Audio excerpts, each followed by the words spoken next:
If you met a cypherpunk in a dark alley, what would you say to him? Well, if that cypherpunk was Jameson Lopp, you'd probably invite him in to have a beer and discuss cryptocurrency. As luck would have it, we didn't meet Jameson in a dark alley. Instead, we invited him to join us on the show to glean from his knowledge of the blockchain world. You see, Jameson's a software engineer that speaks regular people language, and that's good because we're bad. Stick around long enough and you'll be bad too. It's episode number 72 of the Bad Crypto Podcast. 5, 4, 3, 2, 1, 0, ignition. Who's bad?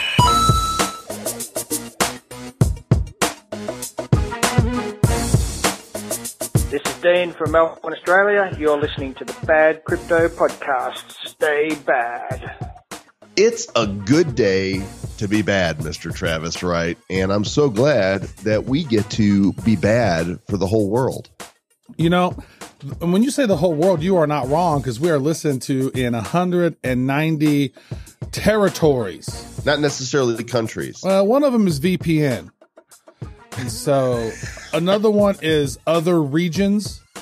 And then other regions is right. And we've said this joke before, but it always makes me laugh, is because other regions is right below Netherlands.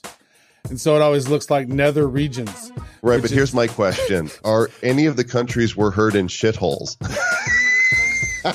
7 of which were shitholes. 183 countries, 7 other shitholes.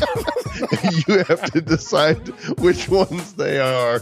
We're not commenting on that. But wherever you're from, whether you are one of those or one of not those, we're glad you're here, and welcome to the Bad Crypto Podcast. I'm Joel Comm.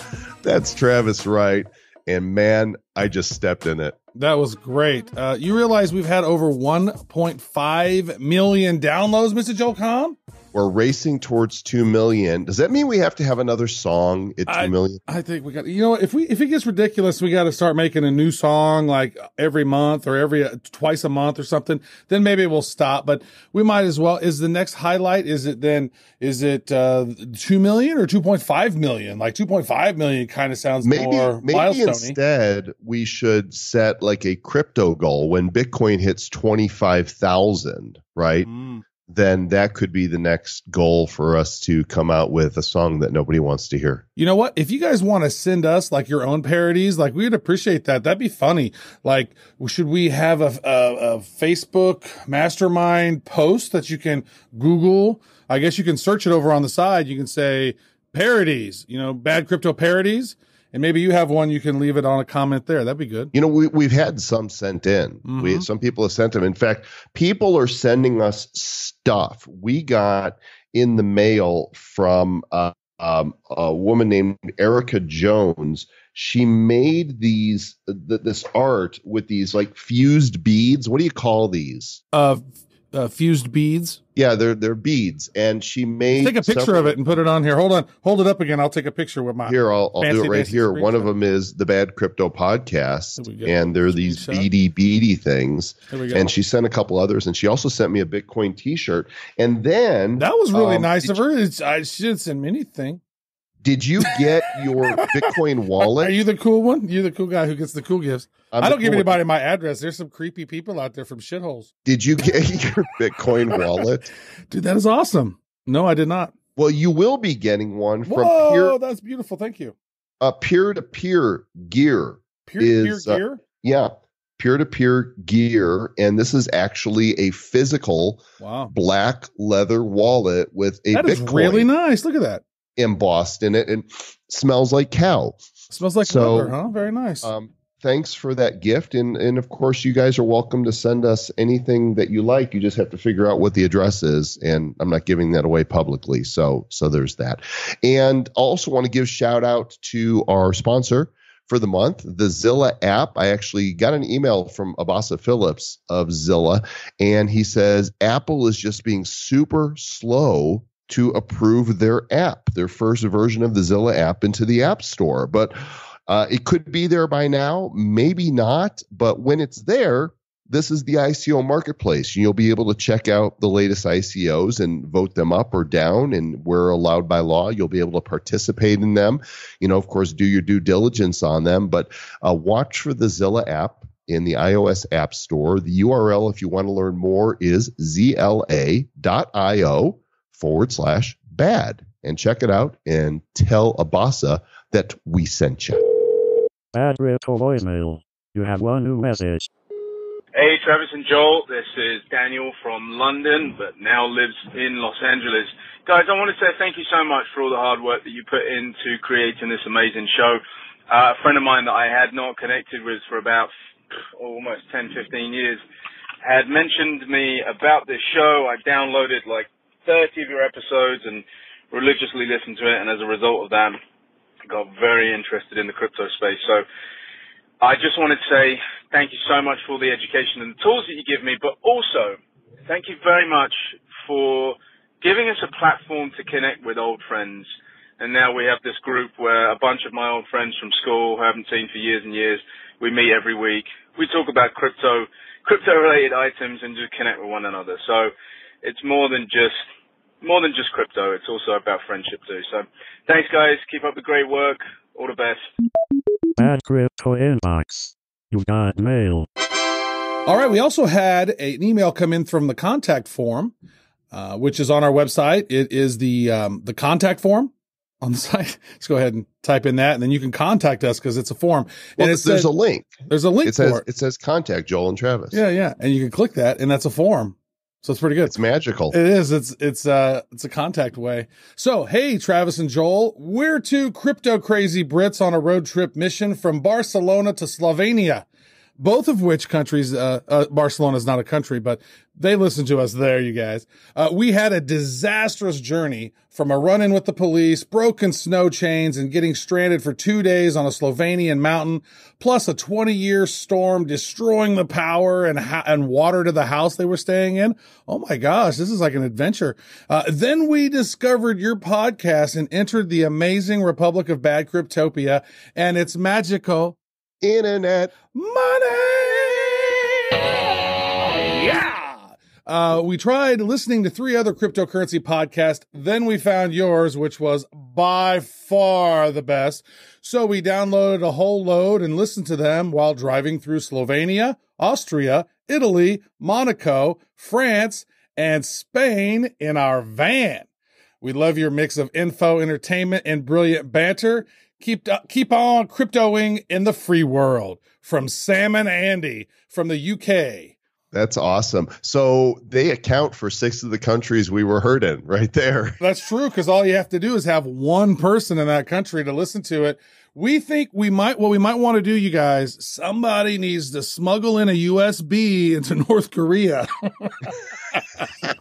or maybe we can have, one of the people that are escaping from North Korea, as they're crossing the DMV, they're yelling, "Stay bad!" I'm sorry for being so bad, but I must go to the Republic of Bad Cryptopia. Nice. Sam and Andy. That's actually 2 people. It's not one person named Sam and Andy who's pink and swims. It is Sam and Andy. 2 people. Now you're just making a bass of yourself. Oh. You're just fishing for compliments. Well, if you guys want to reach out to us, and I can't imagine why you would, there's multiple ways to do it. There's the contact form, and then there's the Bad Crypto hotline, 708-885-9030. I find it funny how often somebody in Telegram or on our Facebook page will say, "What's the phone number?" I mean, we only say it in every episode. But once again, 708-885-9030. That goes right straight to my pager. Yeah. It beeps him. Yeah. And I look at it and I go, "Oh, somebody called us." I have to go do surgery at the hospital. I love when a guest comes on the show and I say, "Are you ready?" He's like, "I'm born ready. I'm going to take on the crypto world and I'm going to make it my biatch." That's what you got here, Travis. And then a Randy Macho Man Savage. "Yeah, let me tell you something, Bitcoin." Yeah. No, because that's who Jameson Lopp is, folks. Jameson Lopp is a name that you should have heard of by now because he's made a name for himself and in the crypto space. He is a professional cypherpunk. He's the creator of the Statoshi. I don't know what that is, but I'm going to find out. And he's a software engineer at BitGo. He's super passionate about cryptocurrency, and Bitcoin, has a lot to say. And because of that, there's a lot that you need to listen to. We're all going to learn here. Welcome to the Bad Crypto Podcast, Mr. Jameson Lopp and his epic beard. Great to be here. I mean, that's the first thing I want to talk about there is how many Bitcoin is that beard worth? Because that's pretty solid. Is that beard on the blockchain? Beard chain. It's great to be here. We're glad you're here. Give people a little bit about your background, because you've ended up going down this crypto rabbit hole, but you existed before crypto existed. So what were you doing? Yeah, so I was a computer science major, and for the first 10 years or so of my career, I was working for a online marketing startup called Bronto Software, and basically doing email marketing. Though I was on the real back end, they're really working with the analytics of all of the data that we had to ingest as a result of all of the emails that were going out. So over the years, I started off doing more front-end web development, and then working my way to the very back end, doing what came to be known as the cloud computing, large scale data processing. And while I was doing that, in 2012, I somehow heard about Bitcoin, probably on Slashdot or something, and started looking into it. Thankfully, had a coworker sitting next to me who had already been into it for a while and was able to answer a lot of my questions. And I just fell down the rabbit hole and started creating my own projects, trying to better understand the space, and started talking about it to everybody that would listen to me and a lot of people who wouldn't. And from my perspective, I've kind of been doing the same thing for a number of years now. The only thing that's really changed is that more people are listening to me. Everybody needs a crypto buddy, right? That's there to say, oh, I will take you by the hand and explain this to you. Yeah, Joel and I kind of did that together. We were just going back and forth because we were bantering back and forth about politics, right? And then we were just sort of sharing more and more about crypto. And then I made an offhanded comment like, how long until we do the Joel and Travis crypto show? And then 2 days later, it was launched and live, and here we are 6 months later, right? So everyone needs a crypto buddy. That's a good thing. Actually, cryptobuddy.com. Let's tokenize that, right? It'll match you up with somebody that has the competency that you require, and then you can mentor people in the crypto space, and you get paid in crypto buddy coins. Yeah, for helping out, mentoring Bitcoin mentors. Very nice. I have a question for you right off the bat. So you just tweeted this today. You were talking about the Lightning Network and how cross-chain atomic swaps are going to be immediate, and that it may be, happening sooner than we think. Is there some insights that that's the number one thing that our fans want to know about is, when will the Lightning Network be implemented? How is that going to work? Yeah, it's actually kind of a tricky question. And I think this is one of the reasons for a lot of the frustration in the space, and especially around the scaling debates and all of that, is that, these things are not software that's being developed by a single company that is, putting out a timeline and has to meet its own metrics and, has investors breathing down their necks and all this stuff. It's really much more amorphous, organic evolution.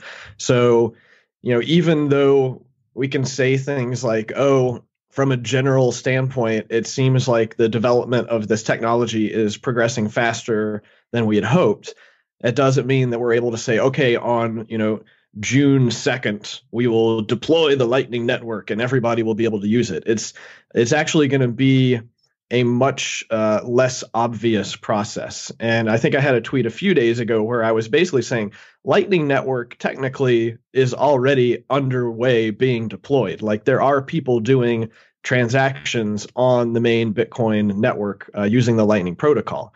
But this is the very, very beginning of it, and it's very hard to do that unless you're a developer, and you still don't want to actually risk a lot of money to it because it is so early.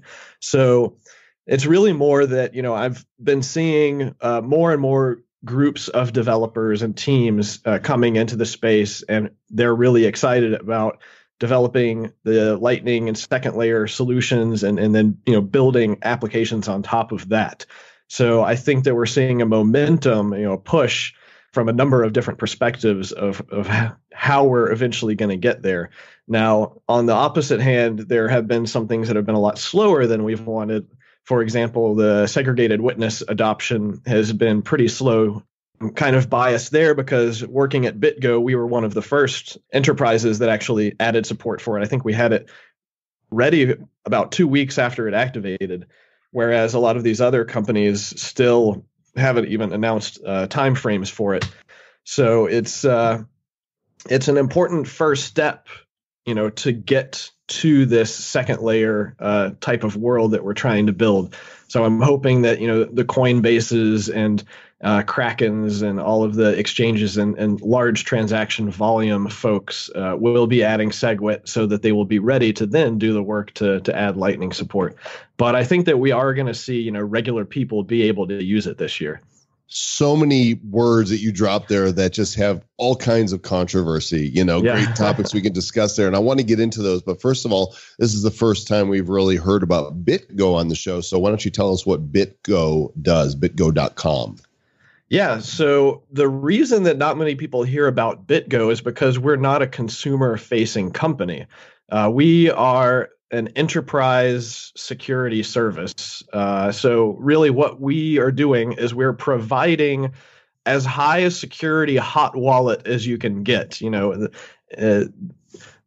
It's hard to make a perfectly secure hot wallet where you have private keys that are online, but we make it more secure than your average wallet by using multi-signature aspects of the protocol so that you never have enough private key data on a single machine that could then get hacked and have all your money taken. We instead split those keys up across multiple machines using a 2 out of 3 multi-sig solution for every blockchain that we support.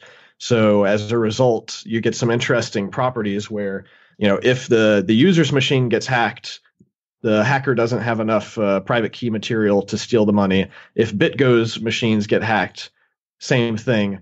You would have to simultaneously hack both all of our users and our servers in order to actually be able to reconstitute this data and make fraudulent transactions to steal the crypto assets. It's been interesting being in the security side of things, really behind the scenes, seeing a lot of the more nefarious activities that do go on. It's the honey badger, adversarial environment really to the extreme. Everyone who is in this space, who is, well known or is, on the internet with their services is constantly being poked and prodded and attacked, and there's real money on the line. And so you have to be completely vigilant 24/7 and be as proactive as possible with security in this space, because once you screw up, there's no going back. Oh, absolutely. That is one thing that we have learned multiple times in our own crypto journey. I actually had somebody... Especially you, Travis. Especially me, yeah. So somebody actually called T-Mobile and did a SIM card swap. Yep. That stuff is running rampant. And, so security is really important. Now, so is BitGo, is this the web wallet for the exchanges? Or this is you said it's not a consumer product. Is it businesses and enterprises who are using this for their own private blockchains, or is BitGo primarily being used? Who are the customers? Right. So we started out as a Bitcoin only service, and some of our larger customers there are folks like Bitstamp and OKCoin, a number of the medium to larger size exchanges, and then a very long tail of smaller exchanges that you and even I have not heard of all of them. There's actually a lot of small exchanges in Asia that are popping up. We do have a web wallet, but our primary usage is through our API, and we have SDKs that we provide. So basically, a Bitcoin or crypto asset service provider that needs to accept and send crypto assets will grab our SDK and integrate our logic to basically use us as their wallet. And when they're using us as a wallet, they're just making API calls to us where they are half signing transactions locally on their machines, sending those half signed transactions over to us. And then BitGo essentially acts as like an oracle or a co-signer. And we are looking at these half-signed transactions, and then we're looking at any number of arbitrary security policies that the user and that we have set up. And we say, okay, do all of the security policies get passed, or is this breaking one of the security policies? And if any of those flags get tripped, then all we have to do is not co-sign the transaction, and it is never valid. So unless the API calls and transactions can get through all of our security policies, it never becomes valid from the network standpoint. That kind of allows us to be a gatekeeper, a security service. And it also, because it's a 2 out of 3 multi-sig solution and BitGo only ever has 1 out of the 3 keys, it means that we are non-custodial. So we never have the ability to unilaterally take someone's money or unilaterally block somebody from using their money. If for some reason BitGo got hacked, or government came in and stole all of our servers and shut us down, or there was some sort of catastrophe, then the customer can go get their backup recovery keys and use software that they run locally to create transactions and completely route around BitGo, send their money to a new wallet, and continue operating. Jameson, you are kind of like the honey badger yourself, only you do care, but at the same time, you're a man of many opinions, and you just calls them like you sees them. Travis and I were discussing an interview you did with, or a debate you had with Roger, previously known as Bitcoin Jesus Ver. Not sure that people refer to him as that anymore. They have lots of names for him. We've interviewed him. We found him to be very amiable and have no personal issues, but don't call it Bcash. It's not Bcash. So let's talk about the whole Bitcoin Bcash thing. What's your perspective on this war that has been waged? Yeah, this was the culmination of several years of arguing. And eventually, one segment of the Bitcoin user group decided, we're just talking in circles, and we're never going to get to compromise with the rest of you. So we're going to do what the protocol allows us to do, and we're going to fork off and create our own network with our own slightly modified protocol that is more in line with what we believe Bitcoin is supposed to be. And this is great. This is the free market in action. Now, the sort of con to all of that is that because there's no one controlling these networks, there's no official like marketing agency or whatever for any given network. It's all organic. And so you have people out there that are trying to argue and explain their own perspective and get more people to adopt their network and, trash the other network, tell people why it's terrible.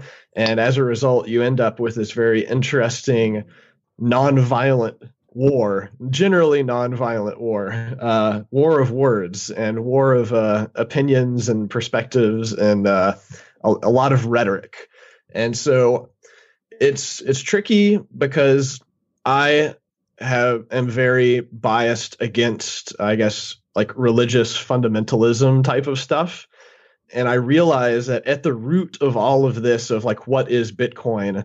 It is fundamentally a personal ideology. It is no one can tell you what Bitcoin is. Like, I cannot tell you this is Bitcoin. These are the specific things that make Bitcoin Bitcoin. You really have to decide that for yourself. And then let me interrupt you there, because are you saying Satoshi Nakamoto's white paper vision wasn't clear enough that just like scripture, there's ambiguity or room for interpretation? Definitely.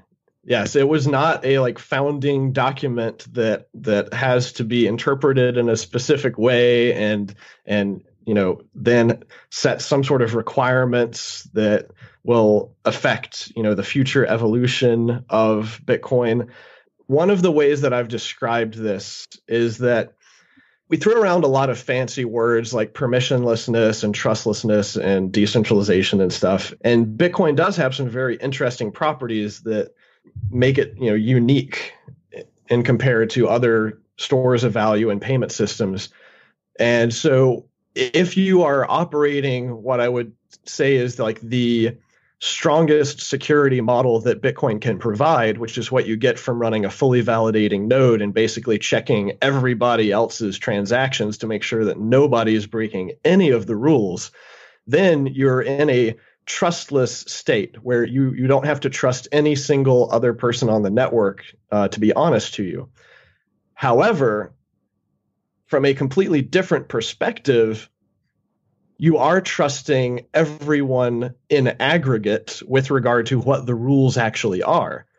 Because if the network, organically decides to change any rule of Bitcoin, even something as extreme as like the 21 million coin limit or something as simple as the block size limit, anything can be changed if the network in general agrees that it should be changed. It could even be something as nefarious as, oh, we're going to steal all of your coins and redistribute it, to everybody else in a specific way.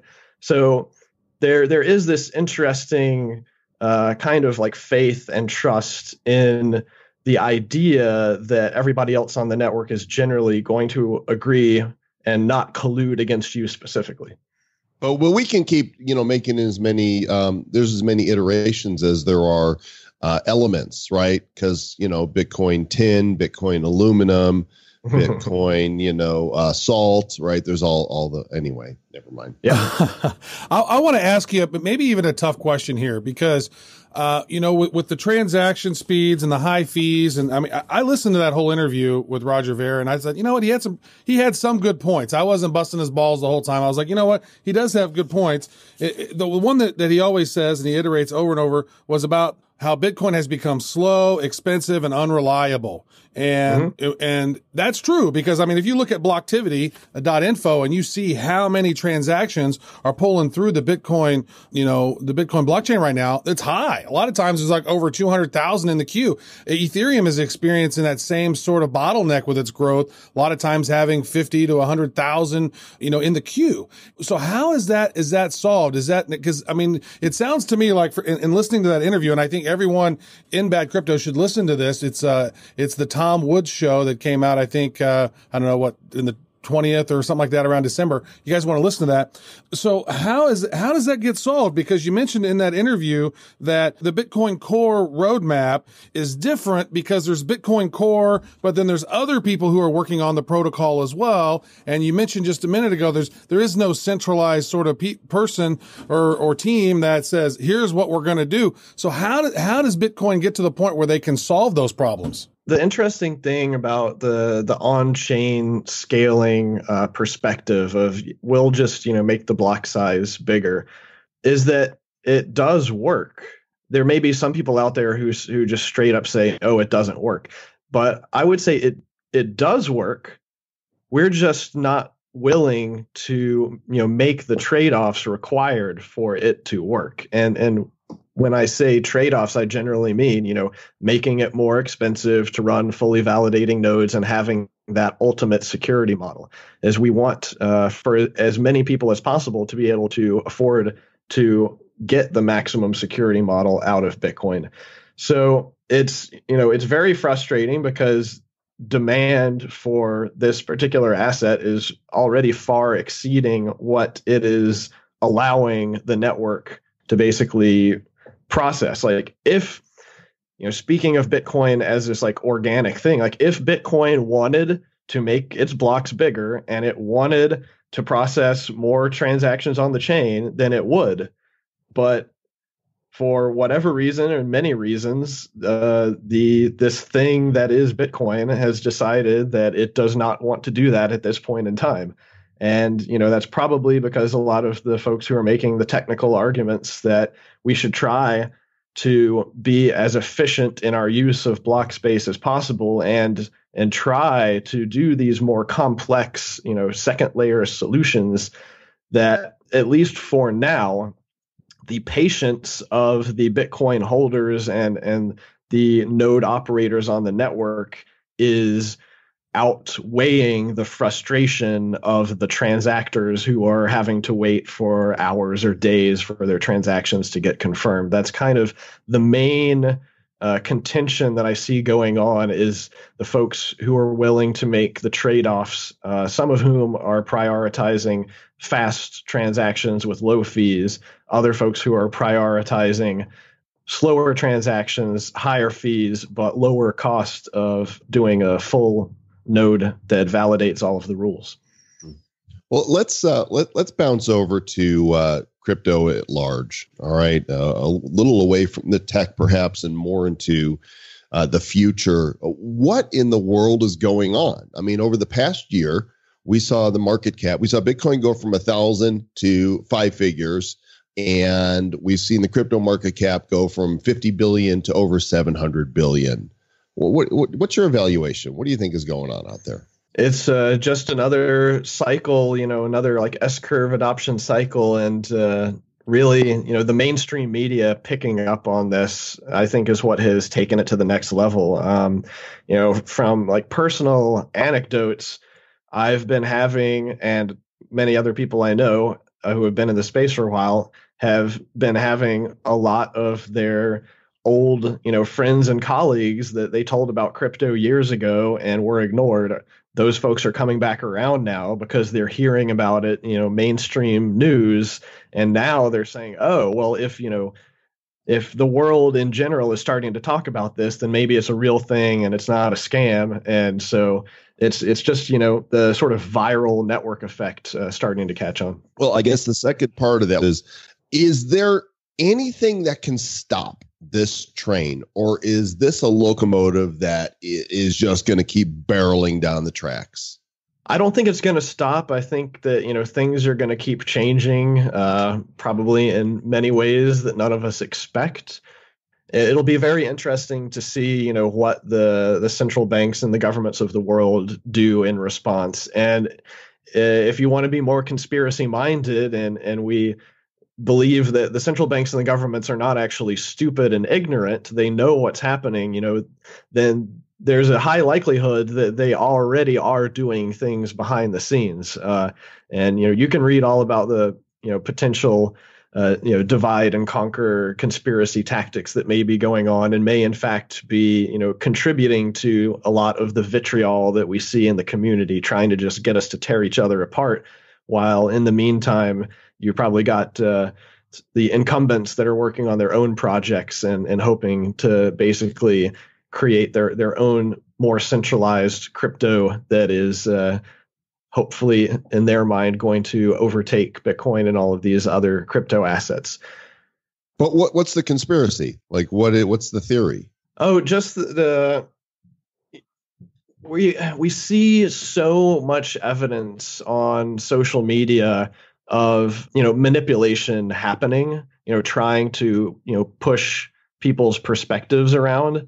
And some people call that out as like shilling and sock puppetry or just straight up spam. There's a lot of it that happens on Reddit. I see a fair amount on Twitter, and you don't know who's actually behind it. It's very easy for one side of the like scaling debate to say, oh, it's these people on the other side of the scaling debate that are doing this. But really, for all we know, it's actually third parties who just want to get us to waste all of our time arguing with each other rather than continuing to build and improve the system that we have right now.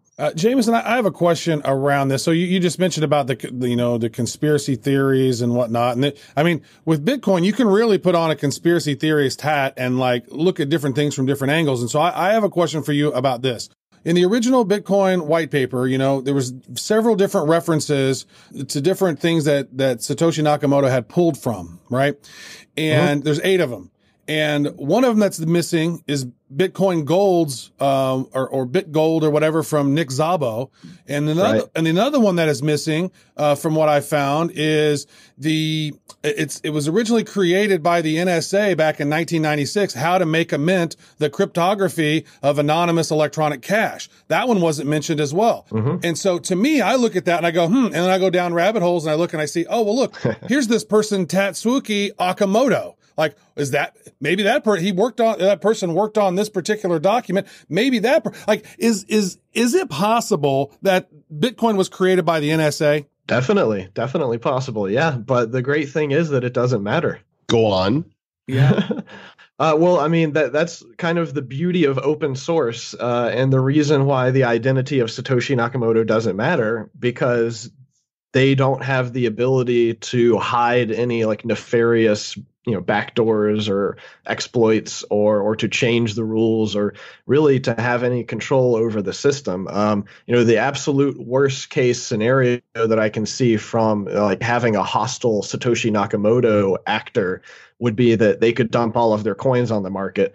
But I can assure you that if that happens, there's going to be a lot of people buying those coins up, and that it's only going to be like a temporary bit of insanity on the markets. But, the protocol itself and the network would continue operating just fine. Yeah, that was one of the reasons I came to that sort of thought process, because, if you read the initial sort of Bitcoin conversations between, Satoshi Nakamoto and then, some of the original folks, and then how, Gavin Andresen was sort of given access to all of this, and then the repositories. And then once he went to the CIA to talk about Bitcoin, then Satoshi Nakamoto disappeared. And I was like, that was just always weird. Like, how did Gavin Andresen sort of get ousted from being able to even work on Bitcoin? I know it revolved around the Craig Wright thing, but like, how did he never get access to these repositories back? Because it seemed like they were shunning him somehow. Right. So that's actually kind of a bit of propaganda that you hear. So Gavin and Jeff Garzik and like or even Mike Hearn, like any of these folks who contributed to Bitcoin Core in years past, no one is stopping them from contributing again. Like they aren't being blocked from the repository. Now, Gavin Andresen had merge access on the Bitcoin Core repository. That was what was handed over to him from Satoshi. And there are, I think, 4 or 5 people who have merge access. But that in and of itself is not particularly special, because everybody is watching the repository. Like, I watch the repository. I don't have merge access. I've made a few minor contributions to Core, and I never needed any special permission. I just wrote the code and opened a pull request. And I mean, this is how open source development works. Mm-hmm. And so you'll hear a lot of whining about, Gavin and Jeff being quote unquote ousted and having their access removed. But the reality is, if you can go look at their GitHub contributions, and you'll see that they had not contributed anything to the Bitcoin Core repository for over a year, maybe several years, at the time when their merge access was finally removed. So from a technical standpoint, it was really more of just cleaning up the merge access. Like, if someone's not going to use it, there's no reason to have it there, because it's, if anything, just like a security liability. Oh, that makes total sense. That's great. I'm glad you clarified that, because that's always been one of those things. It was like, so what's going on over there with that? Like, how are they just able to arbitrarily boot somebody out who got the keys to the castle given to him by Satoshi? So that always seemed a little strange to me. Yeah. So like, even the folks who do have merge access, like Vladimir and maybe Peter and a few other people, that the reason I say that that's not particularly powerful is because even if you have the ability to change the code in the repository and you manage to do it without anybody noticing, then that doesn't allow you to actually deploy the code out onto the network. There is no like automatic update of Bitcoin nodes, and this is by design. This is a counterpoint or counterbalance to developer power, is that in order to update your node, the operator has to manually go, get the new code, download it, install it, and run it. And that is meant as a point of, hopefully requiring these node operators to be a bit more diligent about exactly what the rules are that they are agreeing to run. Well, and it seems now that because the code is open source, that anybody can go in and create a fork, right? Here we are at a certain block. Yep. It's going to fork, and now we've got Bitcoin, fill in the blank. We have our own crypto, bad coin. So, maybe we just need to fork Bitcoin, Travis, and call it Bitcoin bad, right? Mm-hmm. Rather than have our own token, just Bitcoin bad, just having Bitcoin in it will It'll be worth like $70 billion. That's genius. Isn't that how it works? That's how it works until it doesn't. I really see a lot of parallels of what's happening now with all of the altcoin airdrops to back in like 2012, 2013, when altcoins really became a thing. What you saw, actually, even back then, Matt Corallo actually wrote an altcoin generator, which it was very similar to what we have now with the fork gen. But once it became really, really easy for anybody to create an altcoin, the value of them dropped significantly. So you ended up with a very long tail distribution of low value altcoins. And so now the same thing is happening with the Bitcoin forks, where the first few, where it was very hard for those people to do that, they had to have a lot of developer talent and generally had a lot more resources and marketing. They managed to capture a decent amount of value and convince people that, you know, maybe they actually have a viable project. And now you just have all of the folks coming in who have done nothing more than click a few buttons and put up some marketing propaganda. And, you know, they're not going to be able to convince many people to store their money in that system. Well, look what's happening with those alts now. I mean, many alts are just also taking off like crazy. Is this an indicator of things to come, or is this just a weird bit of hysteria that's going to die down and people are going to end up losing a lot of money? I mean, I think it's, you know, free market greed is, you know, people want to invest in the next Bitcoin. And as a result, you see a lot of novices to the crypto ecosystem that are coming in and they're saying, oh, I can't afford a whole Bitcoin. So look at that Ripple thing. That's only, you know, 50 cents a dollar. I'll put all my money into that. Oh, now it's $2, $3. You know, this is a winner right here. And so you do enter into hype cycles with all of these different assets. I haven't seen any analysis recently, but I know over the years I've seen a few different analysis that was showing for like Bitcoin and Ethereum that, you know, the vast majority of the value, probably like 80% of the value in these things is speculative. And then the minority, maybe 10, 20% of the value is utility of the people who are actually like using it on a regular basis. Yeah, we had an interview recently with Lex Sokolin. He's a futurist over at Autonomous Research, and we were talking about the different blockchains that are out there. And he made a great analogy about, you know, well, you want to make sure that all the highways are set up great before you get people in cars on them, right? So before you start building out these decentralized apps, and you want to make sure that your highway is set up and secure and good to go. And that was a great analogy. And so it leads me to my next question to you is, what are some of the other blockchains out there aside from Bitcoin? I know you're focused mostly on Bitcoin, but I'm sure that you have, you know, you've done some research on some of those other ones or some of the other blockchains that are coming up. And I wanted to see, which ones do you think, aside from Ethereum, have the most potential in the future? So in general, the ones that I think are the best for actually putting money into tend to be the larger ones, you know, in the top like 20 or so of the crypto market caps.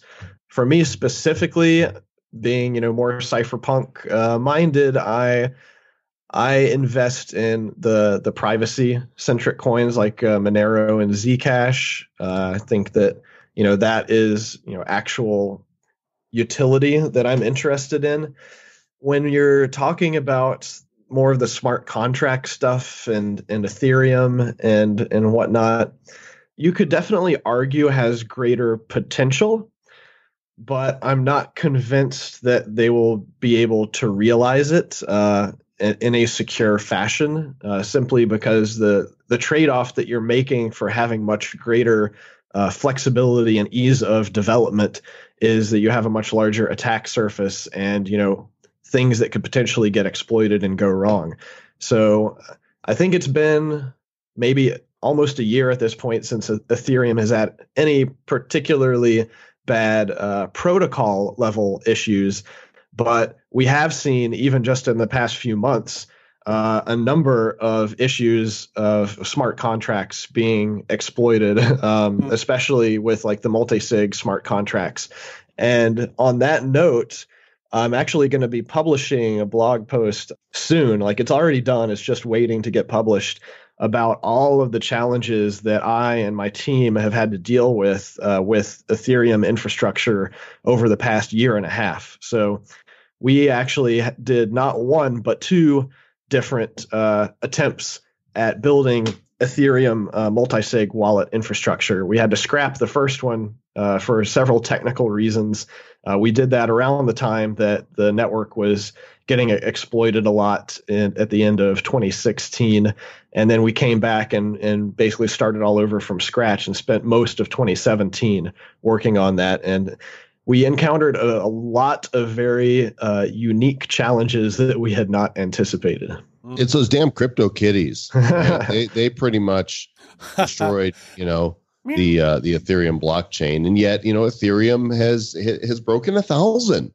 Yeah, it's a really amazing thing. So what about all these other altcoins that are coming out there? We interview a lot of companies on here for our ICO spotlights that are all over the map as far as the utility behind what they're attempting to create.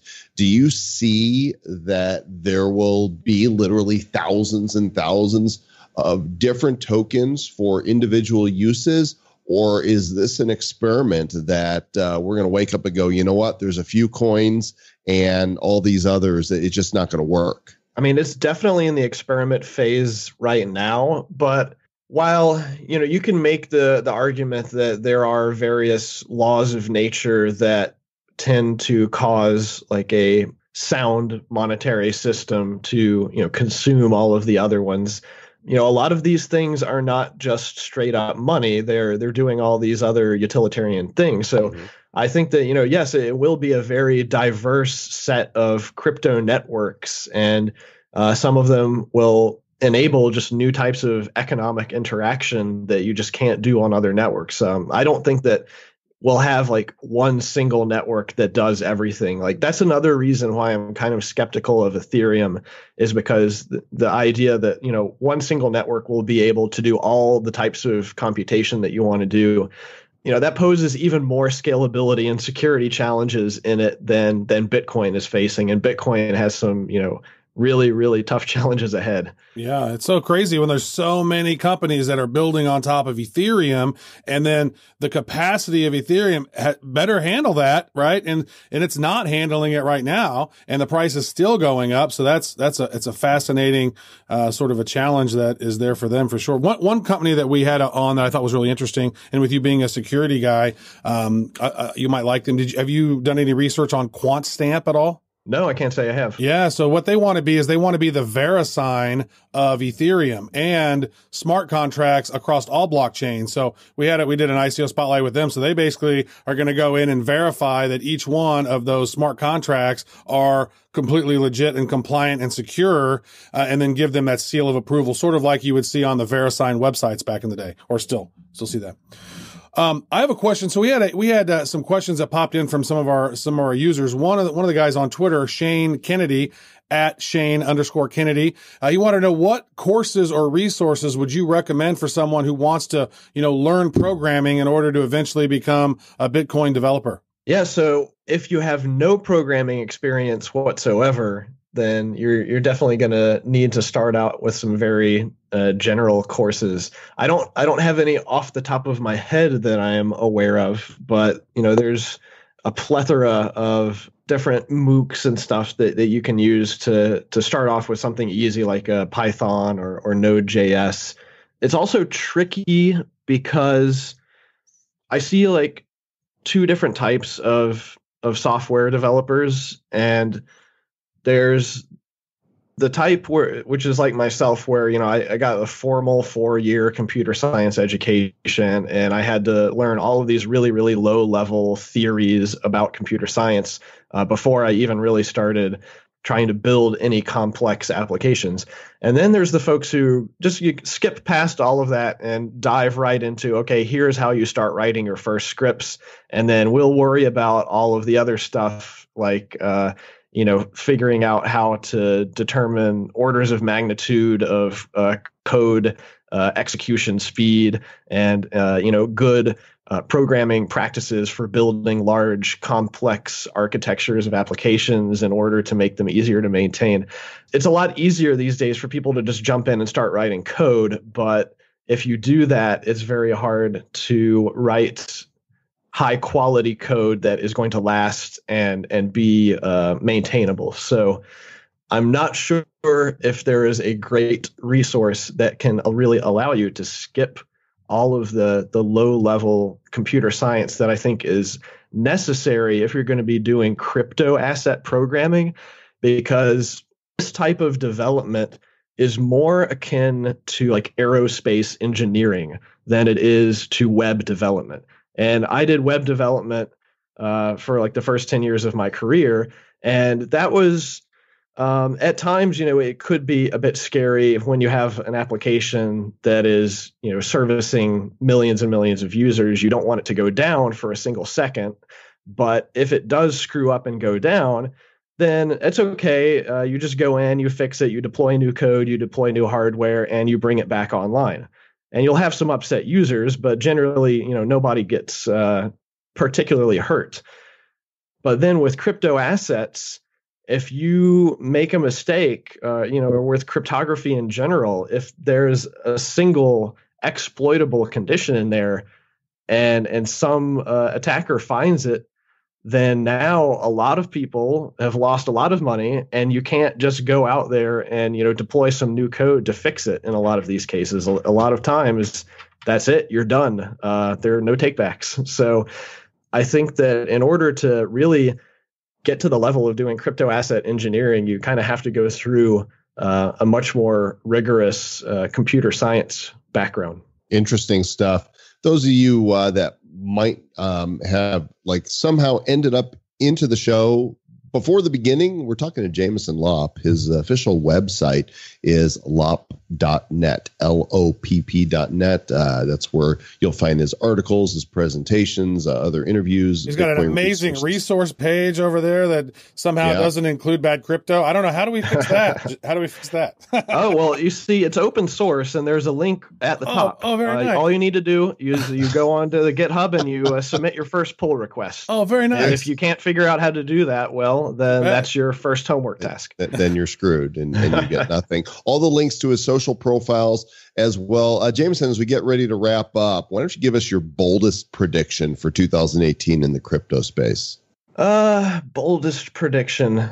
Well, I believe that we're going to start seeing like sovereign wealth funds and, not just like institutions, but like really huge managed pools of assets start to say, we need exposure to crypto assets. This is going to change the tide where Bitcoin and crypto is no longer just seen as a toy plaything, but actually starts to be seen as a hedge, on the same level as like gold itself. That's something that we were talking about recently. I think Joel and I were having some conversations, and I, with my co-author of my book, Digital Sense, we had a powwow with a couple of countries that are interested in creating their own sovereign blockchain to do that exact thing. They want to tokenize their oil reserves. And then, just like last month, I guess, Venezuela is now doing that with their new Petro coin. So we're starting to see the beginnings of that taking place right now.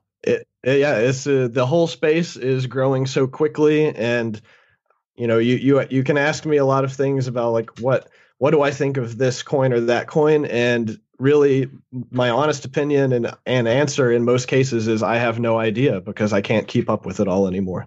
It does move quickly. What are your favorite resources to keep up with stuff? Let's see. For me, I'm mostly on Twitter, which should be pretty apparent. I like Twitter more than any other social media platform because I think it allows you to customize exactly what you're seeing.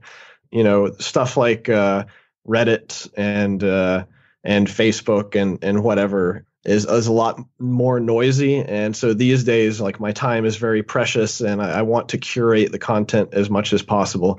But really, following the small number of other curators on Twitter, I find allows me to get a pretty diverse set of content that's also high quality. I love your pinned tweet. It's, from November of 2017, and it says, "Welcome to Bitcoin newcomers. Here's your FAQ. Question, who should I trust? Answer, nobody.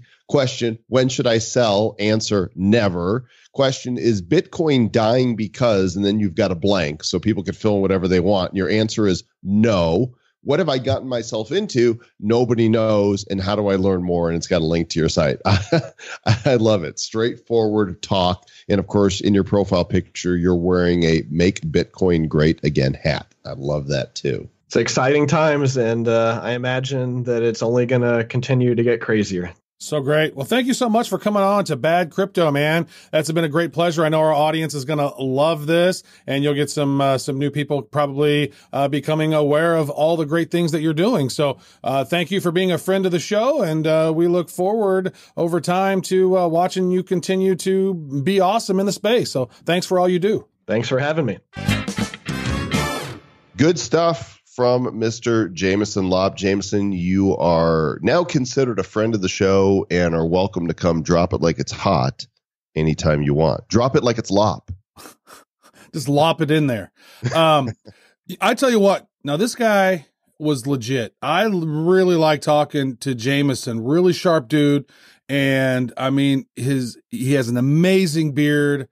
And anytime somebody is that smart and has an amazing beard and has been in Bitcoin and has been in this ecosystem as long as he has, like, he's one of the top guys that we've talked to so far. We've talked to some amazing people. I really like that dude. I hope to have him on the show again. And wait till you see the guests that we have coming up. And FYI, more interviews are happening lately, and there's two reasons for that. One, we're meeting more fascinating people. And, Travis and I, we're still learning, and we learn more from having them on here, just like you're learning along with us. Reason number two is we've got a lot of travels going on. In fact, as you're listening to this show right now, Travis is actually on a cruise. We had to pre-record this week's episodes because Travis is on the blockchain cruise. He's hanging out right now with Ronnie Moas and McAfee and a bunch of others. And are you, Travis? Well, that's only true if they listen to it within like that 2 or 3 day window. Because technically, like right now, Travis is sitting here in his house. Well, as of when this episode airs, when it first goes out, you're on the cruise. So I'm talking. Hey, Travis, are you having a good time on the cruise? Oh my gosh, you guys! That one time with that thing by the deal was so awesome. Yeah, and we did some things, and oh my gosh, there was water everywhere. Well, hopefully not everywhere. We don't want a repeat of a, Titanic or anything. But luckily I checked the weather. There are no typhoons coming. That was my concern. I was like, it's all cool as long as no super typhoons. But the ship will be full of crypto tycoons. Ooh, with no Wi-Fi. With no imagine Wi-Fi. this, all the world's most famous crypto people on one boat. With no Wi-Fi, nobody can check their crypto holdings. You're going to have to just talk to each other and speculate on what's happening with EOS and NEO. Oh, yeah. So anyway, we're fluid here, and the format of the show evolves depending upon availability and what's going on. And that means when we're recording something in advance, it means that there's not going to be current news because we don't want to say, hey, look at that, Bitcoin is at 14,000, and when the episode actually airs, it's at 12 or 22, and you're well, that's not right. We did that with the Ripple one. We recorded ahead of time, and it was like Ripple at 100 billion or whatever. It was like a totally low amount. It was number four in the market cap. Yeah, number 4. That's where it was. And by the time the episode aired, it was number 2 in market cap. So we want to be bad. We are just bad. Don't want to be horrible. That's true. We want to be classy with our badness. Yeah. So we appreciate you guys. Thanks for listening, and our ever-growing audience. You're the best. Please tell a friend about Bad Crypto Podcasts because they will love you, and they might even want some of your bad coin, which we're not giving away as of the 18th anymore. So those of you who got it, you're the baddest of all. So stay bad. Who's bad? The Bad Crypto Podcast is a production of Bad Crypto LLC. The content of the show, the videos, and the website is provided for educational, informational, and entertainment purposes only. It's not intended to be and does not constitute financial, investment, or trading advice of any kind. You shouldn't make any decisions as to finances, investing, trading, or anything else based on this information without undertaking independent due diligence and consultation with a professional financial advisor. Please understand that the trading of Bitcoins and alternative cryptocurrencies have potential risks involved. Anyone wishing to invest in any of the currencies or tokens mentioned on this podcast should first seek their own independent professional financial advisor.